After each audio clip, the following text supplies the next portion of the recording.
Welcome to The Explainer. Today, we are diving deep into a topic that's right at the intersection of incredible technology, very personal choices, and some really profound ethical questions. You've heard of elective egg freezing, right? It's been celebrated as this revolutionary way for women to get a little more control over their own reproductive futures, but it's also created this totally unforeseen and really complex new problem. What do we do with the huge number of eggs that are frozen but never actually used? So, here's how we're going to break it all down. First, we'll get into the paradox itself, this surprising surplus of frozen eggs. Then, we're going to look at why a woman who decides to donate these eggs is in a situation that is completely, and I mean completely, unique. After that, we'll explore a proposed counseling system that's designed to bring some clarity to this really tough choice. We'll weigh the powerful motivations against the deep-seated fears at play. And finally, we'll talk about the ethical rules of the road that we need to protect everyone involved in this incredibly difficult decision. All right, let's start with the big one, the central paradox. You see, egg freezing was created to solve a problem, that relentless ticking of the biological clock. But what's so fascinating is that in solving one problem, it's actually created a brand new one, and in a lot of ways, it's even more complicated. Now, this number is really something. This represents the truly staggering scale of what we're talking about. Studies are estimating that about 80%, that's 80, of women who go through elective egg freezing will not end up using those eggs to have a child. Just let that sink in for a minute. 4 out of every 5 women who go through this expensive, hopeful, and physically grueling process will ultimately leave those very same eggs in storage. It's kind of wild, right? It's a solution that has created an entirely new, unforeseen challenge.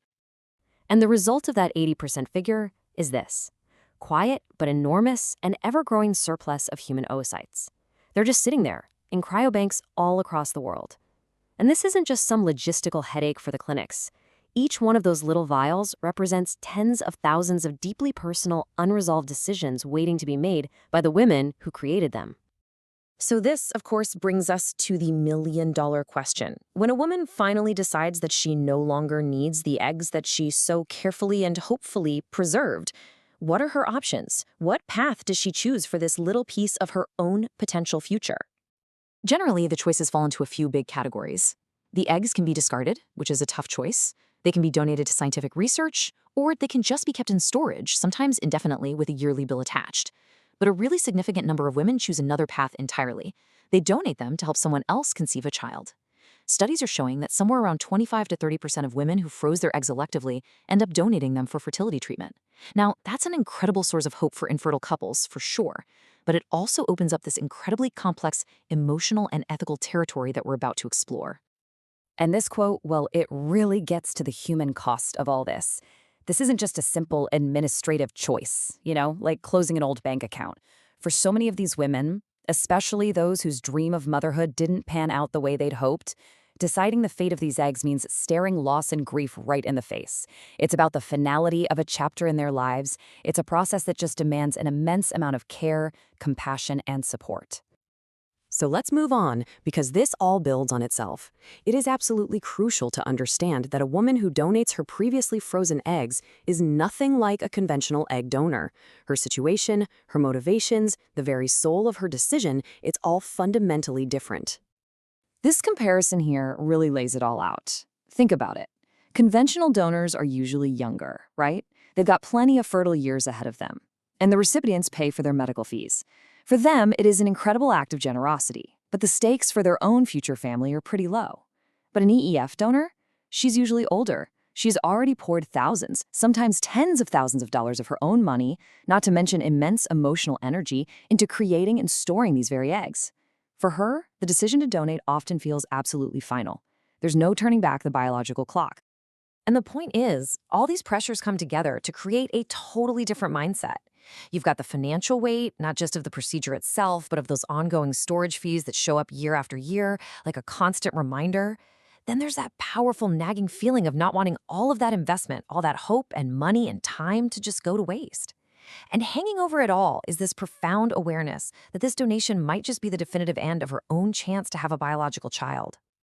And at the end of the day, it all boils down to this. For an EF donor, these eggs aren't just a bunch of cells in a petri dish. They are a tangible link to a life that she once pictured for herself, a future she meticulously planned and invested in.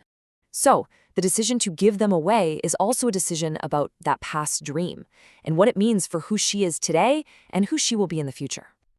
So, given all this complexity, how in the world can we actually help women navigate such a monumental choice?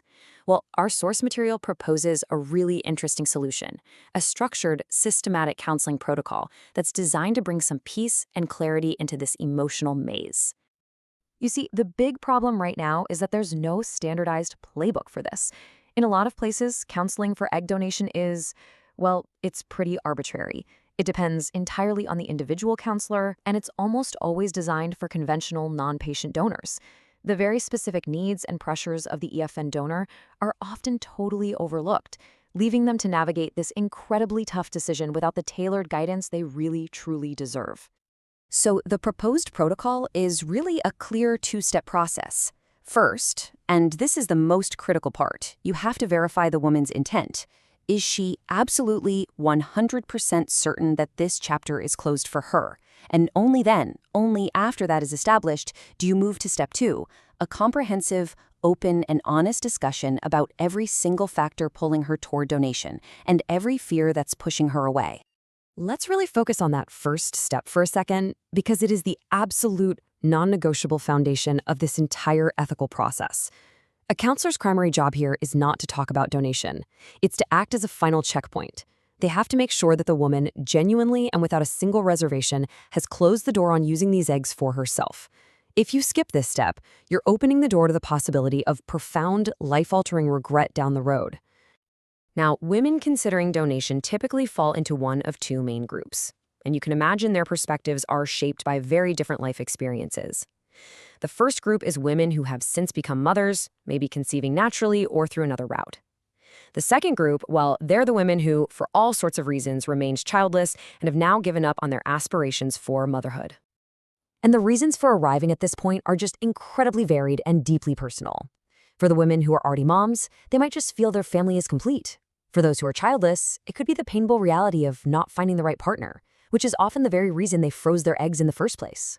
For others, they might just feel their age now makes the rigors of pregnancy and raising a small child impractical. Or maybe a new partner doesn't want more kids. The counselor's job here is just to listen, to understand, and to validate these reasons, making sure the decision is truly her own. Okay, so once that intent is firmly, unshakably established, then the process can move on to step 2. And this is where you get into a deep, honest exploration of all the nuances of the decision to donate, moving from the question of if to how and what if. This brings us right to the heart of the matter, to the internal debate that so many of these women face. You can think of it as a process of weighing two completely different worlds, one that's driven by altruism and this desire for a legacy, and another world that's governed by some really deep-seated fears and personal concerns. Let's start with the pull, the powerful, positive factors that motivate a woman to even consider giving this incredible, life-changing gift to somebody else. The motivations are often so deeply altruistic. For women who've become mothers, there's this really powerful sense of reciprocity, almost like wanting to pay it forward, to share that profound joy they've experienced. For others, it's just a simple human desire to help people who are struggling with infertility. That idea of avoiding waste is also a huge driver. They just can't stomach the thought of their significant investment of time, emotion, and money being, well, just discarded. And then for some childless women, there's this complex but very understandable desire for a genetic legacy, a way for their family line to continue, even if they themselves couldn't be a parent. But, for every pull, there is a pushback. The counseling has to be a safe space to also explore the very real and very significant fears and concerns that can make donation feel like a totally impossible choice. And these fears are profound. I mean, there's the almost primal fear of accidental incest, years down the road between a child they might have and a donor-conceived child they don't even know exists. And in our modern age of consumer DNA testing, the whole idea of donor anonymity is basically fading away, which leads to this real apprehension about getting an unexpected email or knock on the door 20 years from now. Then there's the potential for future regret, that psychological weight of wondering, what if? And on top of all that personal stuff, there can be external pressures, from a partner who disapproves to religious or cultural beliefs that forbid donation entirely. This is where the counseling really has to be incredibly sharp. Because let's be honest, not all motivations are purely altruistic. What happens when external pressures like money or a sense of obligation to a doctor get into the mix? Now, what's really fascinating here is how this table just lays bare the ethical minefield. Offering financial reimbursement, even if you frame it as just recouping costs, can become what's called an undue inducement. It can pressure a woman into a decision that isn't truly free. It can also lead to this really disturbing kind of market where donors with desirable traits, whatever that means, get more money, which creates a whole system of discrimination.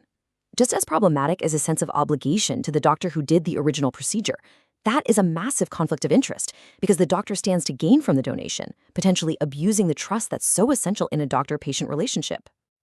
So, to navigate this minefield, you need an ethical compass.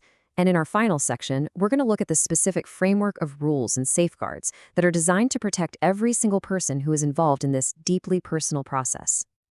The goal of a good protocol is not to get a certain outcome, like, say, increasing the number of egg donors. No.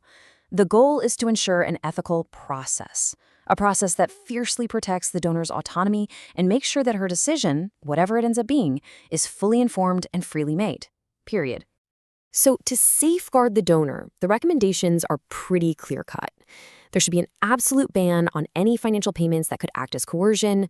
The original doctor should not be involved in asking for the donation. That avoids any conflict of interest. And crucially, the woman must have the right to change her mind and withdraw her consent at any point before her eggs are actually fertilized. And finally, a mandatory cooling-off period, say a week, between that final counseling session and signing the consent forms, just to ensure the decision is not being made in the heat of the moment. The recipient also needs to be protected, and that comes down to transparency. They have to be clearly told that success rates with frozen eggs are generally lower than with fresh eggs. They have a right to know key, non-identifying information about the donor, like how old she was when she froze her eggs and whether she has kids of her own. And to make sure things are fair, the entire batch of eggs from one donor should go to one recipient. This prevents the unethical practice of clinics splitting them up just to maximize their fees.